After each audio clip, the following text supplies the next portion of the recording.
నమస్కారం. B news కి స్వాగతం. నేను మీ మహంతి. ముందుగా నాటి ముఖ్యాంశాలు. సీఎం చంద్రబాబుతో అమరావతిలో పర్యటిస్తున్న ప్రపంచ బ్యాంక్ ప్రతినిధుల బృందం భేటీ. రాజధాని అమరావతి నిర్మాణంపై చర్చ. అమరావతిని ప్రపంచ స్థాయి రాజధానిగా నిర్మించాలన్న తమ కలను ప్రపంచ బ్యాంక్ ప్రతినిధులకు వివరించిన సీఎం. నగరంలో చేనేత ఎగ్జిబిషన్ కార్యక్రమంలో పాల్గొన్న మంత్రి సవిత. చేనేత వస్త్రాల అమ్మకమే లక్ష్యంగా రాష్ట్ర వ్యాప్తంగా చేనేత ఎగ్జిబిషన్లు ఏర్పాటు చేయనున్నట్లు వెల్లడి. పులివెందుల మున్సిపాలిటీలో జగనన్న మెగా లేఅవుట్లో 175 కోట్ల కుంభకోణం చోటు చేసుకుందని టీడీపీ ఎమ్మెల్సీ భూమిరెడ్డి రామ్ గోపాల్ రెడ్డి ఆరోపణ. పులివెందుల్లో జరిగిన అక్రమాలను, అన్యాయాలను నిగ్గు తేల్చడానికి కూటమి ప్రభుత్వం సిద్ధంగా ఉందని వెల్లడి. మాజీ మంత్రి జోగి రమేష్ ఇంటిపై ఏసీబీ సోదాలు. నేటి తెల్లవారుజామునే ఏసీబీ సోదాలు మొదలైన వైనం. అగ్రిగోల్డ్ భూముల వ్యవహారంలో జోగి రమేష్ పై అభియోగాలు ఉన్నాయని ఏసీబీ సోదా. అమరావతిలో పర్యటిస్తున్న ప్రపంచ బ్యాంక్ ప్రతినిధుల బృందం సీఎం చంద్రబాబుతో సమావేశమైంది. రాజధాని అమరావతి నిర్మాణంపై ఈ సమావేశంలో చర్చించారు. అమరావతిని ప్రపంచ స్థాయి రాజధానిగా నిర్మించాలన్న తమ కలను చంద్రబాబు ప్రపంచ బ్యాంక్ ప్రతినిధులకు వివరించారు. ఉత్తమ ప్రమాణాలు, టెక్నాలజీతో అమరావతి నగర నిర్మాణం చేపట్టామని తెలిపారు. ప్రపంచ బ్యాంక్ బృందం గత 3 రోజులుగా అమరావతిలో పర్యటిస్తుంది. అమరావతిలో భవనాలు, రోడ్లను పరిశీలించింది. చేనేత వస్త్రాల అమ్మకమే లక్ష్యంగా రాష్ట్ర వ్యాప్తంగా చేనేత ఎగ్జిబిషన్లు ఏర్పాటు చేయనున్నట్లు రాష్ట్ర బీసీ సంక్షేమ, చేనేత, జౌళి శాఖ మంత్రివర్యులు ఎస్ సవిత తెలిపారు. చేనేత వస్త్రాల అమ్మకాల్లో దళార్ల ప్రమేయం లేకుండా నేతన్నలకు మేలు కలగజేయాలన్నదే తమ ప్రభుత్వ ధ్యేయమన్నారు. నగరంలోని మేరీ స్టెల్లా కాలేజ్ ఆడిటోరియంలో ఏర్పాటు చేసిన ఎగ్జిబిషన్ ను ఆమె పరిశీలించారు. ఈ సందర్భంగా ఆమె ఎగ్జిబిషన్ లో ప్రతి స్టాల్ వద్దకు వెళ్లి నేతన్నలను పలకరించారు. ఏ రాష్ట్రాల నుంచి వచ్చి స్టాల్ ఏర్పాటు చేశారు, రోజు ఎంత మేర అమ్మకాలు అని మంత్రి అడిగి తెలుసుకున్నారు. అనంతరం నిర్వహించిన విలేకరుల సమావేశంలో మంత్రి సవిత మాట్లాడారు. ఈ నెల 7వ తేదీన గాంధీ బుక్ నగర్ మేళా పేరుతో చేనేత వస్త్ర ప్రదర్శనను ముఖ్యమంత్రి చంద్రబాబు నాయుడు ప్రారంభించారు. ఈ వస్త్ర ప్రదర్శన ఈ నెల 20వ తేదీ వరకు నిర్వహించాలని తొలుత నిర్ణయించామని తెలిపారు. ప్రజల నుంచి వస్తున్న స్పందన చూసి ఎగ్జిబిషన్ ను మరో వారం రోజుల పాటు పొడిగించనున్నట్లు మంత్రి తెలిపారు. చేనేత వస్త్రాల అమ్మకాల్లో దళార్ల ప్రమేయం లేకుండా నేతన్నలకు మేలు కలగాలన్నదే తమ ప్రభుత్వ ధ్యేయమన్నారు. చేనేత వస్త్రాల అమ్మకాలు మరింత పెరిగేలా రాష్ట్ర వ్యాప్తంగా చేనేత వస్త్ర ప్రదర్శనలు నిర్వహిస్తున్నట్లు తెలిపారు. నేతన్నలకు శిక్షణ ఇచ్చి ఈ కామర్స్ లో చేనేత వస్త్రాలు విక్రయించేలా చర్యలు తీసుకుంటున్నామన్నారు. నేతన్నలకు 365 రోజులు పని కల్పించడమే ఎన్డీఏ ప్రభుత్వ లక్ష్యమన్నారు. చంద్రబాబు నాయుడు గారు స్వయాన ముఖ్యమంత్రి చంద్రబాబు నాయుడు గారే వచ్చి ఎగ్జిబిషన్ ఓపెన్ చేశారు.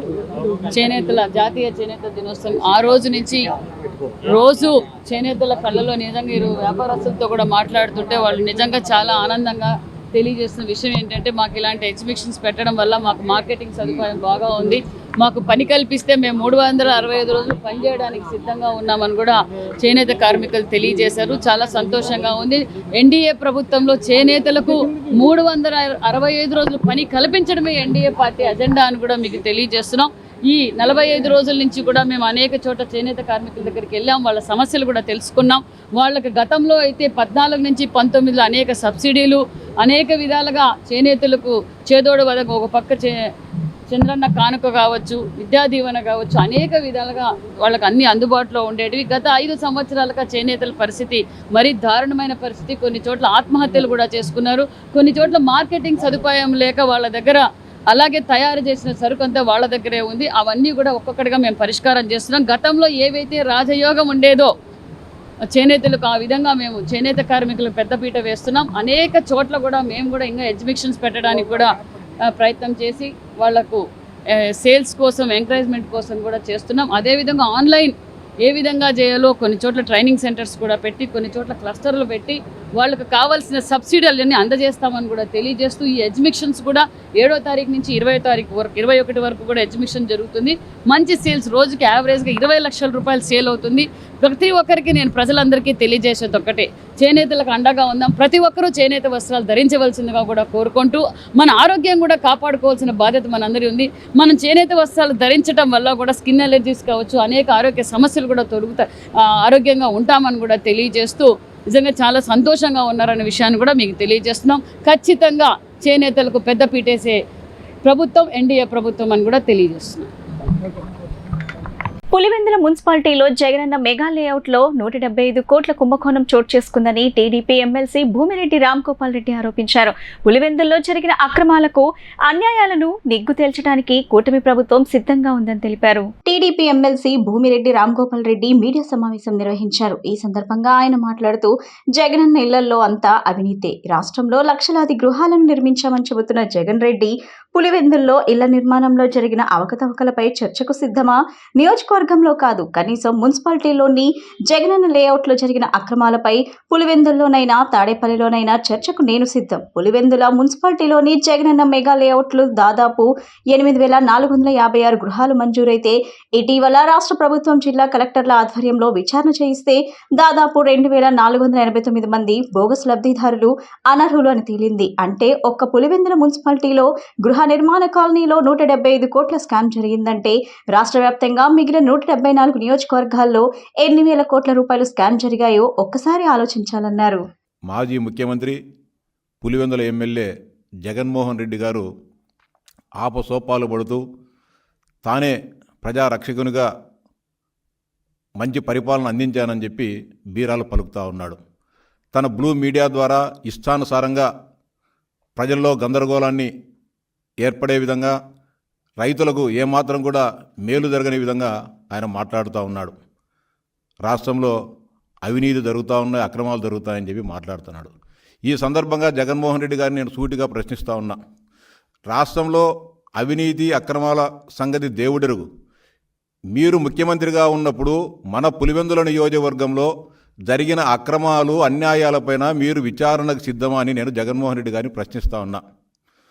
రాష్ట్రంలో లక్షలాది గృహాలను నిర్మించామని చెప్తున్న జగన్మోహన్ రెడ్డి గారు పులివెందుల నియోజకవర్గంలో జరిగిన గృహ నిర్మాణంలో జరిగిన అవకతవకలపైన మీరు చర్చకు, విచారణకు సిద్ధమని ప్రశ్నిస్తూ ఉన్నా. పులివెందుల నియోజకవర్గం అంతా కాదు, పులివెందుల మున్సిపాలిటీ పరిధిలో మీరు తలపెట్టిన జగనన్న మెగా లేఅవుట్లో జరిగిన అక్రమాలపైన మరిద్దరం ఎక్కడైనా కూడా పులివెందులలో అయినా సరే, లేకపోతే తాడేపల్లిలో అయినా సరే, ఎక్కడైనా సరే చర్చకు మన ఇద్దరం కూడా కూర్చొని మాట్లాడుకుందామని డిమాండ్ చేస్తూ ఉన్నా, సవాల్ చేస్తూ ఉన్నా. పులివెందుల మున్సిపాలిటీ పరిధిలో జగనన్న మెగా లేఅవుట్లో దాదాపు 8,456 గృహాలు మంజూరైతే ఇటీవల రాష్ట్ర ప్రభుత్వం జిల్లా కలెక్టర్ గారి ఆధ్వర్యంలో విచారణ చేయిస్తే దాదాపు 2,489 మంది లబ్ధిదారులు బోగస్ లబ్ధిదారులు, అనర్హులు అని చెప్పి తేల్చడం జరిగింది. అంటే దాదాపు 175 కోట్ల రూపాయల స్కామ్ ఒక్క పులివెందుల మున్సిపాలిటీలో గృహ నిర్మాణ కాలనీలో జరిగిందంటే ఇక రాష్ట్ర వ్యాప్తంగా మిగిలిన 174 నియోజకవర్గాలలో ఎన్ని వేల కోట్ల రూపాయల స్కామ్ జరిగిందో ఒకసారి ఆలోచించాలని చెప్పి ఈ రాష్ట్ర ప్రజానీకానికి విజ్ఞప్తి చేస్తూ ఉన్నా.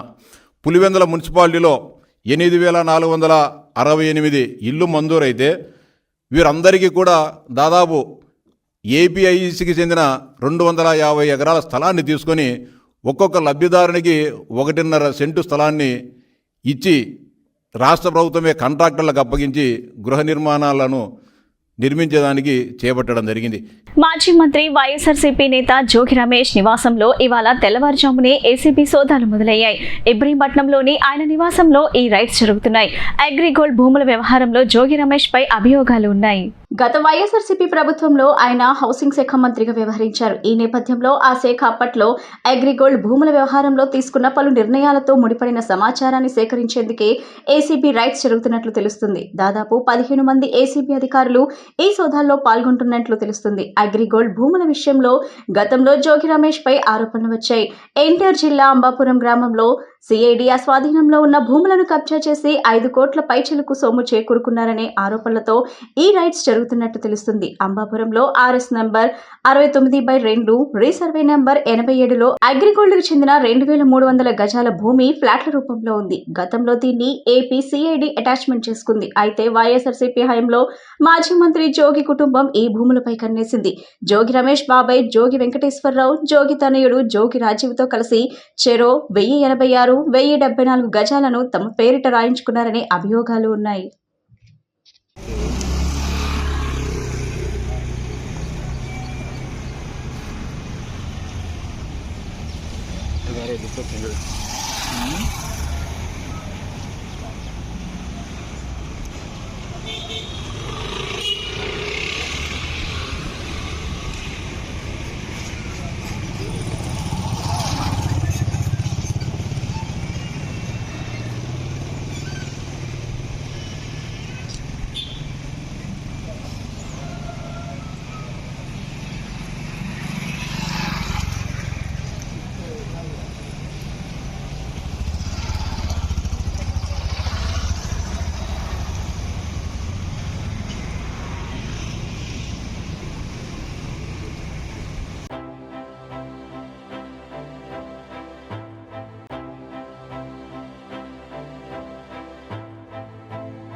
కృష్ణా నదికి వరద మరింత తగ్గింది. ప్రకాశం బ్యారేజ్ కి ఉదయం 8 గంటలకు ఎగువ నుంచి 1,02,727 క్యూసెక్ల నీరు వచ్చింది. దీంతో 55 గేట్లను 2 అడుగులు, మిగతా 15 గేట్లను 1 అడుగు మేర ఎత్తారు. సముద్రంలోకి 88,775 క్యూసెక్ల నీటిని విడుదల చేశారు. పంట కాలువలకు 13,952 క్యూసెక్లు వదిలారు. రాత్రి 9 గంటలకు ఎగువ నుంచి 92,452 క్యూసెక్లు రాగా 40 గేట్లను 2 అడుగులు, మిగతా 30 గేట్లను 1 అడుగు మేర ఎత్తారు. సముద్రంలోకి 78,500 క్యూసెక్లను విడుదల చేశారు.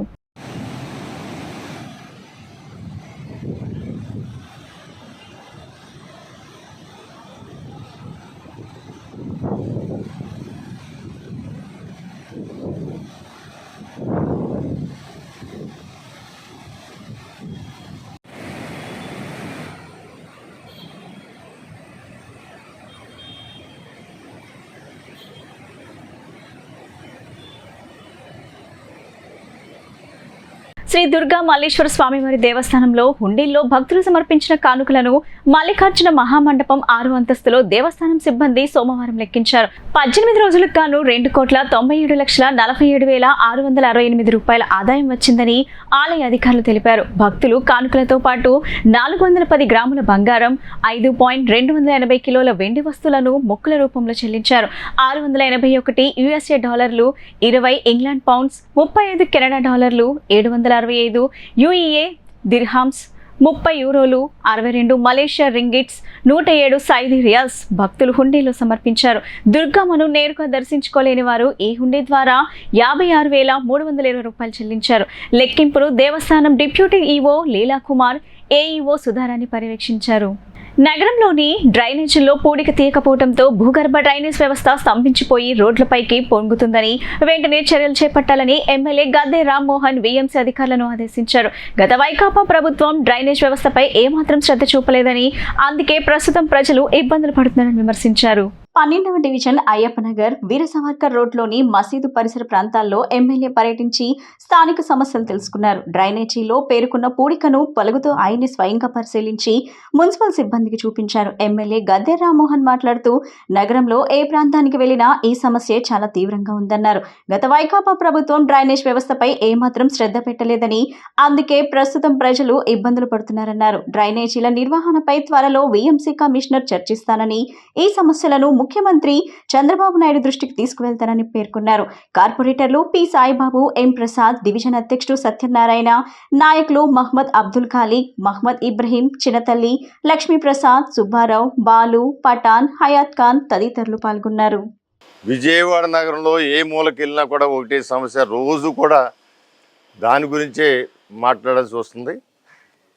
అండర్ గ్రౌండ్ డ్రైనేజీ ఎంతో గొప్ప స్కీము, గ్రామీణ ప్రాంతాల్లో లేదు అని మనం బాధపడుతున్న స్కీము, టౌన్లో దానివల్ల చాలా వరకు ఉపయోగం చాలా చోట్ల పొంగి ప్రజలు అక్కడ ఉండలేని పరిస్థితి ఏర్పడుతోంది.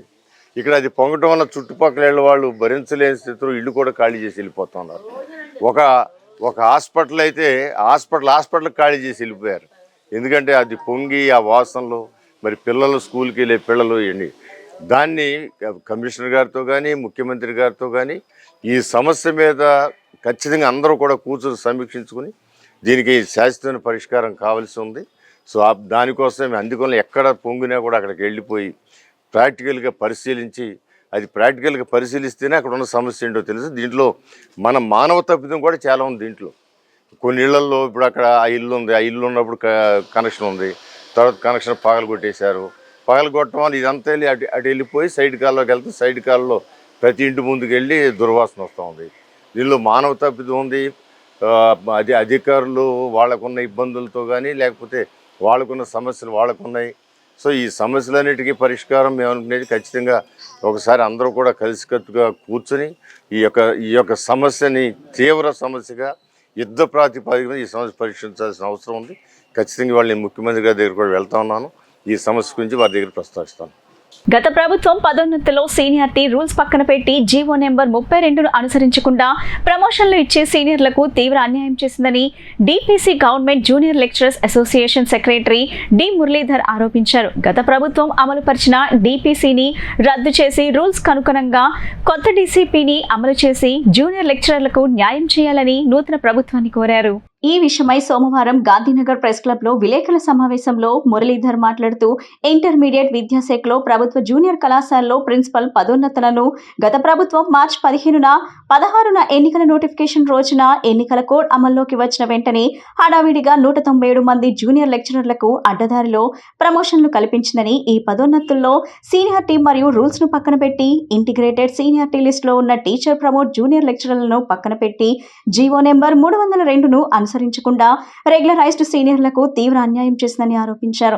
హైకోర్టులో దీనిపై కేసులు ఉన్నప్పటికీ అడ్వకేట్ జనరల్ రిపోర్ట్ చూపి అక్రమ ప్రమోషన్లు చేపట్టి డైరెక్ట్ రిక్రూట్ జూనియర్ లెక్చరర్లకు లబ్ధి చేకూర్చిందని వివరించారు. ఈ అక్రమ ప్రమోషన్లపై హైకోర్టు సస్పెన్షన్ ఆర్డర్స్ ఇచ్చినప్పటికీ గత ప్రభుత్వం అమలు చేయలేదని, ప్రస్తుత ప్రభుత్వం ఈ అంశాన్ని పరిశీలించి న్యాయం చేయాలని కోరారు. ఈ కార్యక్రమంలో సంఘం ఆర్థిక కార్యదర్శి Guravaiah, zonal president Suresh, zonal secretary Santosh Kumar, 13 ఉమ్మడి జిల్లాల నుంచి 30 మంది డిపిసి జూనియర్ లెక్చరర్స్ పాల్గొన్నారు. శ్రమించడం జరుగుతూ వస్తున్నది. ఈ మధ్యలో దీంట్లో ఈ ఇవ్వడంలో కూడా ఈ హడావుడిగా ఈ ప్రమోషన్స్ ఇవ్వడంలో కొన్ని పొరపాటు జరిగాయి. ఏం పొరపాటు జరిగాయంటే కొంతమంది ఆల్రెడీ డిగ్రీ కాలేజీకి వెళ్ళిపోయినారు, అలాంటి వాళ్ళకి ఇచ్చేశారు. కొంతమందికి క్వాలిఫికేషన్స్ లేవు, డిపార్ట్మెంటల్ టెస్ట్ పాస్ అయ్యలేదు, వాళ్ళకు కూడా ఇవ్వడం జరిగింది. కొంతమంది అయితే వొకేషనల్ వాళ్ళు కావచ్చు, వాళ్ళకి కొంతమందికి పోస్ట్ గ్రాడ్యుయేషన్ లేదు, అలాంటి వాళ్ళకు కూడా ప్రిన్సిపల్ ప్రమోషన్స్ ఇవ్వడం జరిగింది. ఇలాంటి అవకతవకలు చాలా జరిగాయి. కాబట్టి అదే కాకుండా 15 మార్చ్ మనకు ఎలక్షన్ కోడ్ వస్తే 16ను కూడా మళ్ళీ మాడిఫై ఆర్డర్స్ ఇచ్చి మళ్ళీ ఇద్దరిని దాన్ని చేర్చడం జరిగింది. అంతకు మునుపు వాళ్ళు ఆ లిస్టులో లేరు, అయినా చేర్చి మళ్ళీ ఇవ్వడం జరిగింది. వాళ్ళందరూ కూడా ఎలక్షన్ కోడ్ ఉన్నప్పుడు ఉద్యోగాల్లో ప్రమోషన్ పొందినటువంటి ఉద్యోగంలో చేరడం జరిగింది. ఇది అసంబద్ధం. కాబట్టి మాకు అన్యాయం జరిగింది. కాబట్టి ఈ ప్రభుత్వం వారిని మేము విన్నవించుకునేది అంటే 1998లో మాకు ఈ జెడ్పీ నుండి అవకాశం కల్పించిన శ్రీ చంద్రబాబు నాయుడు గారు మరలా మాకు ఇదే దీన్ని కొనసాగిస్తారని, తర్వాత ఇప్పటికే 24 సంవత్సరాలు ఈ పబ్లిక్ ఫండెడ్ సిస్టమ్కు మేము పనిచేస్తూ ఇందులో బెస్ట్ టీచర్స్ కూడా ఉన్నారు, బెస్ట్ టీచర్ అవార్డీస్ కూడా ఉన్నారు. వీళ్ళందరూ కూడా ఈరోజు ప్రమోషన్ కోల్పోవడం అనేది ఇంకా 2-3-4 ఇయర్స్లో చాలామంది రిటైర్డ్ అయిపోతున్నారు. ఈ సమయంలో వీళ్ళందరికీ కూడా ప్రమోషన్ రాకపోవడం అనేది చాలా బాధాకరం. కాబట్టి ఈ సమస్యను సరిచేస్తారని, కాబట్టి త్వరలో ఇంకా ఒక 43 పోస్టులు చాలామంది జాయిన్ కాలేదు, వాళ్ళు కూడా ఇస్తారని చెప్పేసి మాకు నిన్న వార్త వచ్చింది. అందువల్ల మేమందరూ హడావుడిగా రాష్ట్ర నలుమూలల నుండి మేమందరూ కూడా ఈరోజు విజయవాడ రావడం జరిగింది. వచ్చి గ్రీవెన్స్ సెల్లో కూడా మన మంత్రివర్యులు రామనారాయణ గారికి వినతి పత్రం ఇవ్వడం జరిగింది. ఆగస్టు 15 తంగలాన్ చిత్రం వరల్డ్ వైడ్ గా రిలీజ్ కానుందని, 5 భాషల్లో ఈ చిత్రాన్ని విడుదల చేస్తున్నామని సినిమా ప్రముఖ హీరో చియాన్ విక్రమ్ తెలిపారు. ఒక కొత్త క్యారెక్టర్ తో ఈ చిత్రంలో ప్రేక్షకులకు కనిపిస్తానని, దర్శకుడు పా రంజిత్ ఈ చిత్రాన్ని ఎంతో కష్టపడి తీశారన్నారు. చిత్రంలోని ప్రతి సన్నివేశం ప్రేక్షకులను ఆకట్టుకుంటుందని చెప్పారు. విజయవాడ నగరంలో ప్రముఖ హీరో చియాన్ విక్రమ్ సందడి చేశారు. తంగలాన్ చిత్రం ప్రమోషన్స్ లో భాగంగా బందర్ రోడ్ లోని ఓ హోటల్లో చిత్రం యూనిట్ ఏర్పాటు చేసిన మీడియా సమావేశంలో చియాన్ విక్రమ్ మీడియాతో మాట్లాడారు. శివపుత్రుడు, అపరిచితుడు, నాన్న చిత్రాలను తెలుగు ప్రేక్షకులు ఎంతగానో ఆదరించారని, తంగలాన్ చిత్రాన్ని కూడా తెలుగు ప్రేక్షకులు ఆదరించాలని కోరారు. తంగలాన్ ఒక ఎమోషనల్ మూవీ అని, కుటుంబం సమేతంగా ఈ చిత్రాన్ని వీక్షించవచ్చునన్నారు. హీరోయిన్ మాలవిక మోహనన్ ఒక కొత్త క్యారెక్టర్ లో కనిపిస్తారని చెప్పారు. లండన్ నుంచి వచ్చిన డానియల్ ఈ చిత్రంలో ఒక పవర్ఫుల్ విలన్ పాత్రలో కనిపిస్తారని, ఆయన నటన అద్భుతంగా ఉందన్నారు. సంగీత దర్శకుడు జీవి ప్రకాష్ ఈ చిత్రానికి ప్రాణం పోశారని, పాటలకు ప్రేక్షకుల నుంచి విశేష ఆదరణ లభిస్తుందన్నారు. హీరోయిన్ మాలవిక మోహనన్ మాట్లాడుతూ విక్రమ్ తో నటించడం చాలా సంతోషంగా ఉందన్నారు. ఈ చిత్రంలో ఒక ఫైటర్ గా ప్రేక్షకులకు కనిపిస్తానని, ఫైట్స్ ప్రేక్షకులకు ఎంతగానో నచ్చుతాయని ఆమె తెలిపారు. ఆగస్టు 15న తమ చిత్రాన్ని వీక్షించి విజయవంతం చేయాలని ఆమె ప్రేక్షకులను కోరారు. అనంతరం నటుడు డానియల్ మాట్లాడుతూ, దర్శకుడు పా రంజిత్ చెప్పిన కథ నచ్చి చిత్రంలో విలన్ క్యారెక్టర్ లో నటించడం జరిగిందన్నారు. హీరో విక్రమ్ తో కలిసి నటించిన ఎంతో సంతోషంగా ఉందని, ఆయన సహకారం మరోలేనిదని తెలిపారు. విలేకరుల సమావేశంలో సహ నిర్మాత ధనుంజయ్ పాల్గొన్నారు. కాగా తొలుత హీరో చియాన్ విక్రమ్, హీరోయిన్ మాలవిక మోహన్ గాంధీనగర్ లోని బాబాయ్ హోటల్ కు వెళ్లి టిఫిన్ చేశారు. హీరో విక్రమ్ తో సెల్ఫీలు దిగేందుకు అభిమానులు పోటీ పడ్డారు. అలాంటి ఒక ఇదే స్టోరీ, కానీ ఒక అడ్వెంచర్ అలాంటి పోతుంది. అండ్ ఇట్స్ నాకు ఐమ్ చాలా ఎక్సైటెడ్ బికాజ్ దీంట్లో it is not about performance, this is not about that time, కానీ ఏమో ఇంట్రెస్టింగ్గా చాలా మేమందరికీ అసలు చూడ్డానికి పిక్చర్లో థియేటర్లో ఆడియన్స్తో కూర్చి చూడాలంటే ఒక పెద్ద ఒక ఎక్సైట్మెంట్ ఉంది. And so we are waiting for August 15th అప్పుడు వస్తున్నప్పుడు మీతో మేము కూడా చూస్తాము. And I hope you enjoy what we put our heart and soul and passion and everything into. And దీంట్లో సాంగ్స్ 3 సాంగ్స్ రిలీజ్ అయింది, 3 భయంకర హిట్ అయింది. G V Prakash has done that. దీంట్లో నేను ఎప్పుడు చెప్తాను, జీవి ప్రకాష్ ఒక హీరో అలాంటివి ఉంటున్నారు ఈ పిక్చర్లో. ఆయన మ్యూజిక్, ఆయన ఇన్స్ట్రుమెంట్స్ అన్నీ కొత్తగా చూస్ చేసి పాత విషయాలు దాంట్లో పెట్టి చాలా ఇంట్రెస్టింగ్గా చేశారు. At the same time visuals చూస్తే మీకు తెలిసింది కదా, అంత పవర్ఫుల్గా ఉన్నాయి. కానీ జీవి మ్యూజిక్ వస్తున్న తర్వాత ఇంకా పవర్ఫుల్గా ఉంటుంది. And thanks G V for that. Thanks to everybody in our cast and crew for putting everything into this movie. అవును, నాకు అసలు నేను అది గురించి ఆలోచించలేదు. నేను ఎక్సైట్ అయ్యాను. దెన్ ధనంజయన్ గారు చెప్పారు ఒక 2 రోజుల ముందు, యాక్చువల్గా నోబడీ విల్ వేర్ దిస్, మీరు బట్టలు లేక చాలా కమ్మిగా ఉంది, అలాంటి ఒక మెయిన్ స్ట్రీమ్ హీరో అలాంటి వచ్చి ఫుల్ జుట్టు వెళ్తే కూడా పర్వాలేదు బికాస్ ఫుల్ గుండు కదా, కానీ ఇది హాఫ్ గుండులు, సో అలాగే బయట రావాలి. సో నాకు ఏంట్రా చేయాలి, బయటకు వస్తే తొప్పి ఏదైనా పెట్టి రావాలి. Then I thought, no, what is wrong, మన ఫాదర్స్ అలాగే ఉన్నారు కదా. So I just came out and people liked it. అది ఒక చిన్న ఫ్యాషన్ స్టేట్మెంట్ అలాగా అయింది. సో ఆ తర్వాత పాపం అది పోయింది. ఇప్పుడు నాకు చాలా I'm not feeling very good about it. నాకు అసలు రంజిత్ నాకు నచ్చిన డైరెక్టర్. అండ్ చాలా సంవత్సరాలని మేము ఒక పిక్చర్ చేయాలంటే వీ బీన్ ప్లానింగ్. అండ్ తర్వాత డేట్స్, ప్రొడ్యూసర్ అందరూ like everything came in to place. అప్పుడు నార్మల్గా నాకు ఒక మంచి స్టోరీ వచ్చిన తర్వాత దాంట్లో ఇలాంటి క్యారెక్టర్ ఉంటే విక్రమ్ అంటే you can try or something like that, maybe the directors feel. కానీ మొదటిసారి నన్ను చూసి తర్వాత మీరంటే మేము ఏదైనా డిఫరెంట్గా చేయాలి, నేను వస్తానంటే వెళ్ళిపోయారు. తర్వాత ఒక 1 month తర్వాత వచ్చి ఇలాంటి ఒక సబ్జెక్ట్ ఉంది, ఇలాంటి సబ్జెక్ట్ చేయడానికి కొంచెం గట్స్ కావాలి, మీరు అది చెప్పినది అదే, ఇలాంటి చేయాలి, మీరు బట్టలు అసలు ఉండదు, ఇలాంటి ఒక చిన్న హ్యాండ్ కర్చీఫ్ అలాంటి ఒక పీస్ అంతే అంటే ఓకే. వార్తలు ముగించే ముందు ముఖ్యాంశాలు మరోసారి. సీఎం చంద్రబాబుతో అమరావతిలో పర్యటిస్తున్న ప్రపంచ బ్యాంక్ ప్రతినిధుల బృందం భేటీ. రాజధాని అమరావతి నిర్మాణంపై చర్చ. అమరావతిని ప్రపంచ స్థాయి రాజధానిగా నిర్మించాలన్న తమ కలను ప్రపంచ బ్యాంక్ ప్రతినిధులకు వివరించిన సీఎం. నగరంలో చేనేత ఎగ్జిబిషన్ కార్యక్రమంలో పాల్గొన్న మంత్రి సవిత. చేనేత వస్త్రాల అమ్మకమే లక్ష్యంగా రాష్ట్ర వ్యాప్తంగా చేనేత ఎగ్జిబిషన్లు ఏర్పాటు చేయనున్నట్లు వెల్లడి.